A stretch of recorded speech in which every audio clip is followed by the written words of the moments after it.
معروف anchor person اور تجزیہ کار آسما شیرازی نے کہا ہے کہ عمران خان کی تحریک انصاف بطور ایک جماعت سوشل میڈیا کے بیرونی گروہ کے ہاتھوں ہائی جیک ہو چکی ہے، جبکہ اس کی اندرونی قیادت بیرونی سوشل میڈیا کے دباؤ کا شکار ہے۔ ایسے میں تحریک انصاف دیگر اپوزیشن جماعتوں کے ساتھ مل کر حکومت مخالف تحریک چلانے میں کامیاب ہوتی نظر نہیں آتی۔ ویسے بھی تحریک انصاف کی مجوزہ تحریک کا عمران خان کی رہائی کے علاوہ کوئی اور ایجنڈا نہیں، لہٰذا یہ بھی دیکھنا ہوگا کہ دیگر اپوزیشن جماعتوں کے قائدین خصوصاً مولانا فضل الرحمان اپنے ازلی مخالف عمران خان کی رہائی کے لیے اپنا کاندھا استعمال ہونے دیں گے یا نہیں۔ بی بی سی کے لیے تازہ سیاسی تجزیے میں آسما شیرازی کہتی ہیں کہ ملک کے حالات ایسے ہو چکے ہیں کہ یہاں عدالت، صحافت، سیاست، جماعتیں سب منقسم ہیں، گویا معاشرے کی نظریاتی تقسیم کا اتمام ہو چکا ہے۔ ایسے میں کون ہوگا جو آئین اور جمہوریت کے لیے سب کو ایک جگہ متحد کرے؟ سوال یہ ہے کہ ہم حالت انقلاب میں ہیں یا سبز باغ کے پیچھے گردہ ہیں۔ انقلاب گویا خود پریشان ہے کہ کس موسم میں آئے۔ ہم مسلسل کشمکش میں ہیں کہ انقلاب کی حد اور احتجاج کی ناک کا کیا کرنا ہے۔ اتنا کچھ ہو چکا مگر انقلاب کا سرا ہاتھ نہیں لگ رہا اور جدوجہد مفرور ہے۔ سمجھ نہیں آتا کہ سوشل میڈیا پر برپا انقلاب کو پیر کب ملیں گے اور شعوری انقلاب کی آخری منزل کیا ہوگی۔ انقلابی شور مچا رہے ہیں کہ مسلسل مارشل لا میں ہیں۔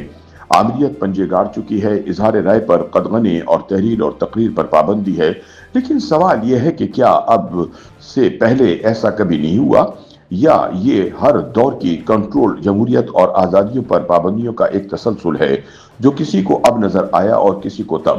سوال یہ بھی ہے کہ کیا عمران خان کے اپنے دور حکومت میں پاکستان کے حالات موجودہ حالات سے مختلف تھے؟ ان کا کہنا ہے کہ جمہوریت نظریے اور آزادی رائے سے وابستگی حالات اور موسم کے مطابق نہیں ہوتی، بلکہ اسے ایک تسلسل کے ساتھ جبر کا سامنا کرنا پڑتا ہے۔ ہم آئین کے رستے سے ہٹتے چلے گئے اور اب سرزمین بے آئین میں آزادیاں ڈھونڈتے ہوئے ماضی کو فراموش کر لینا چاہتے ہیں، لہٰذا ضروری ہے کہ جو کل غلط کیا گیا تھا ہم پہلے اسے تسلیم کریں اور پھر آگے بڑھیں، تبھی درست سمت کا تعین ممکن ہوگا۔ آسما شیرازی کہتی ہیں کہ تحریک نظریے سے چلتی ہیں، شخصیت پرستی سے نہیں، لیکن تحریک انصاف کی ساری سیاست شخصیت پسندی کے گرد گھوم رہی ہے اور گرینڈ اپوزیشن الائنس بنانے کی کوشش کرنے والوں کا بنیادی مقصد بھی اپنے کپتان کی رہائی کے سوا کچھ نہیں۔ جنرل پرویز مشرف کے دور میں 2002 کے انتخابات کے بعد ملک میں سیاسی جماعتیں پر نہیں مار سکتی تھیں۔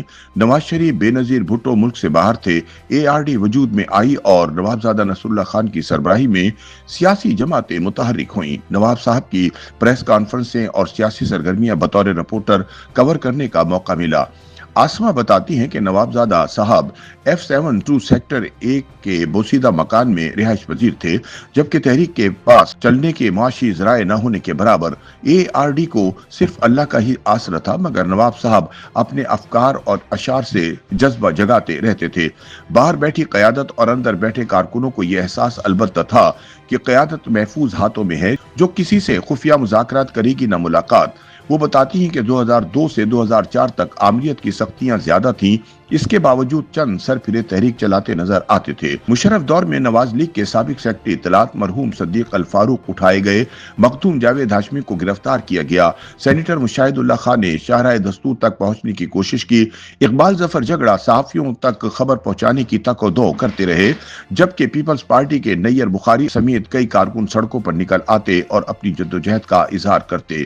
اس دور میں اخبارات میں اپوزیشن کی 2 کالمی خبر کو جگہ مل جاتی اور نئے آزاد چینلوں پر چند سیکنڈوں کی کوئی فوٹیج چل جاتی تو یہی کارکنوں کی کامیابی ہوتی تھی۔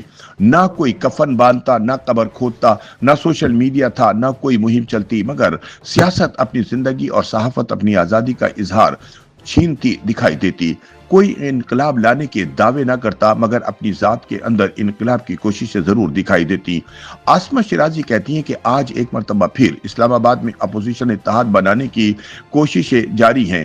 عدالتی آزادی کی جنگ لڑتے لڑتے آئین کی بجائے مختلف سیاسی گروہوں کے سامنے سرنڈر کر چکی ہیں، جبکہ پارلیمنٹ اپنی سیاسی جگہ کھو بیٹھی ہے اور صحافت نئے قانون کے تحت پابندیوں اور اندیشوں کی نظر ہو چکی ہے۔